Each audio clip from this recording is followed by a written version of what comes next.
If it was one thing that JJK chapter 263 confirmed, that even though we knew it already, it just got reminded to us, was the fact that Sukuna is much stronger than we thought.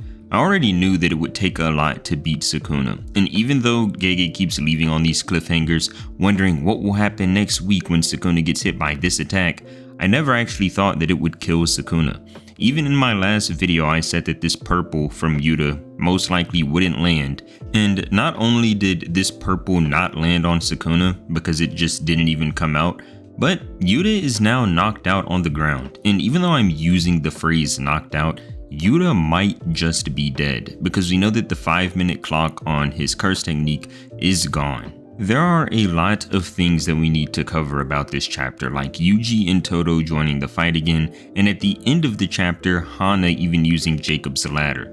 But the first thing that I do want to talk about is Yuta and whether or not he is dead. It is heavily implied that Yuta is just knocked out rather than dead, as he is laying on the ground but he is still thinking. As Yuta is laying on the ground, he is wondering why it is that Kenjaku was able to use his curse technique after using a domain expansion, but Yuta himself is not able to. But Yuta says that he was not able to take in any information about how to do this when he obtained Kenjaku's curse technique. And we also know that the 5-minute timer ended at the same time, so not only does Yuta not have access to Limitless because Limitless is the burnt out curse technique post domain expansion, the 5 minutes is up so he now can no longer even move, he's just knocked out on the ground, but at least this confirms that he's not dead. I know a lot of people thought that Yuta would die once the 5 minutes ended because his brain would be trapped in the body, but it seems like Yuta is thinking of a way for himself to be able to get up and move again. And we can come back to talking about Yuta because Yuta was only the first couple pages of this chapter.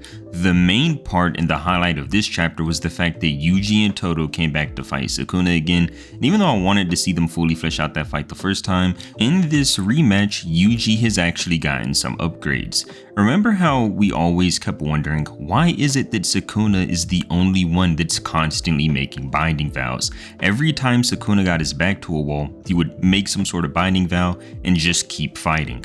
But now we see for the first time, Yuji makes a binding vow in order to do more soul damage to Sukuna. Remember how Yuji was trying to free Megami by hitting Sukuna's soul where Sukuna and Megami's soul were connected together?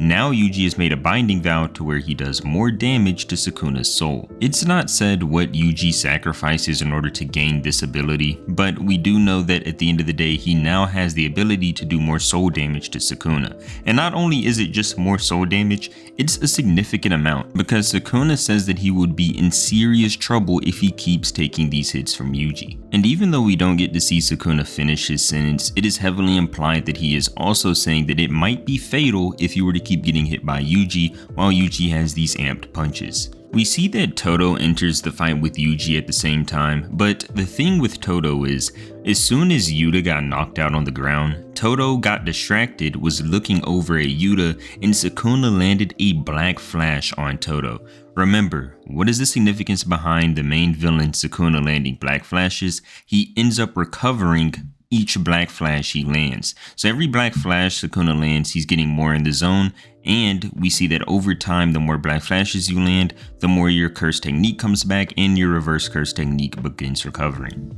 And this isn't just a Sukuna thing, we see that it happens with Yuji and Gojo. Whenever you land black flashes, your reverse curse technique comes back faster. But either way, after Sukuna lands this black flash on Todo, we see that he hits him so hard, the whole vibra slap thing that Todo had on his hand breaks. But even though it's broken, one part of the vibra slap still remains.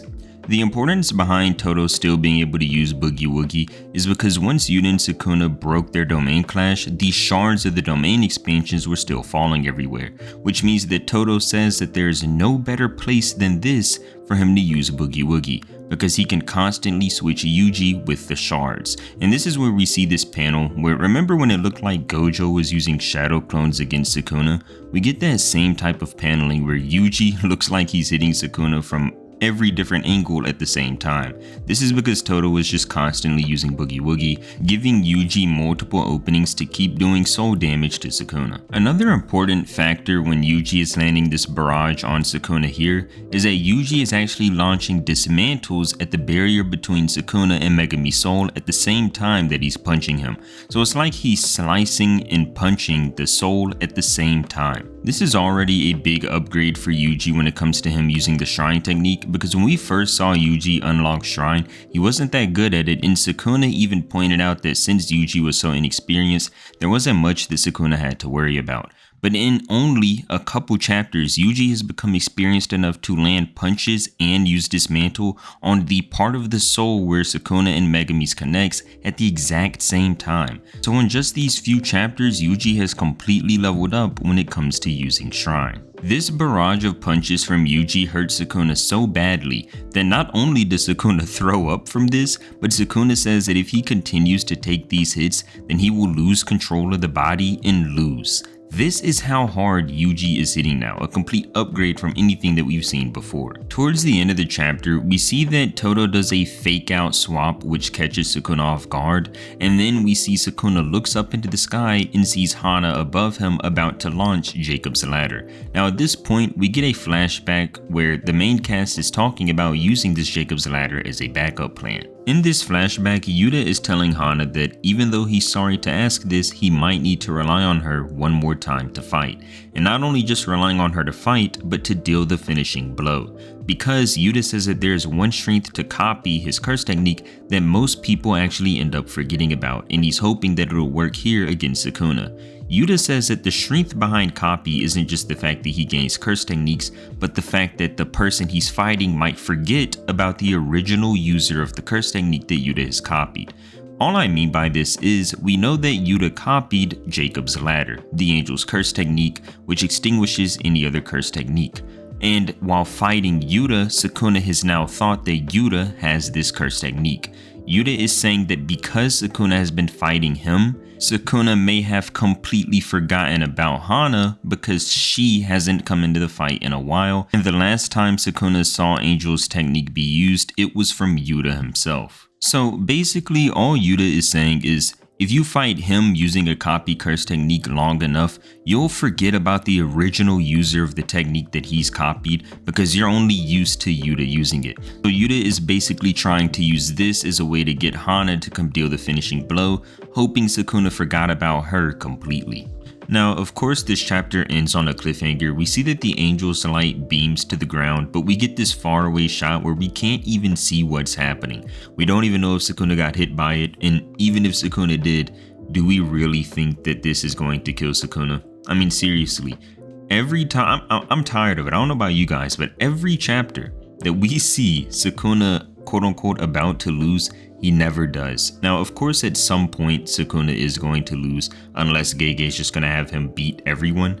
I highly doubt that's going to happen, so we know at some point, Sukuna is bound to lose. But it just seems like that point is never going to come. But one thing we do know about this attack from the Angel is that they say that this is their trump card, their final attack. So we know that Yuta is knocked out on the ground. Todo has almost lost control of Boogie Woogie. He still has half of the Vibra Sap left. Yuji is actually in some of the best condition he's been in so far in the fight. So even though they're saying, Gege is saying in the author's comment that this is the trump card, at the end of the day, Yuji is still in pretty good condition. So even if the Angel's technique here, Jacob's Ladder, doesn't take out Sukuna, hopefully Yuji would be enough given that he has a stronger shrine technique and he is able to hit both Megami and Sukuna's soul stronger now than he was able to before. So all I'm basically saying is this quote unquote final trump card, this Angel's Light, doesn't actually have to be the trump card. And given how we know Gege is done Sukuna in this final arc, Sukuna never dies to attacks like this. May he get weakened? Yes, we've seen Sukuna get weakened by end of chapter cliffhanger attacks before, but outright dying? No, and I highly doubt that Sukuna is going to die to this attack.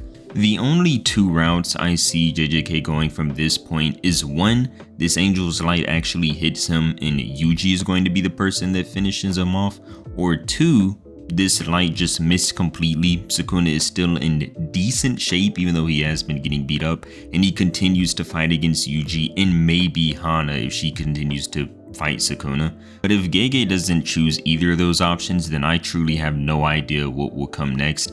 If you have some theories of your own of what's going to happen next, then please let me know in the comments below. But although we can theorize all we want, the only thing we can do to see what happens next is wait for the next chapter to come out. And with that being said, I want to thank you so much for reaching the end of the video. And if you enjoyed, then I would really appreciate it if you leave a like and subscribe to the channel, as I do post on different topics that you guys give me and topics that I come up with on my own. Thank you so much for watching. See you next time.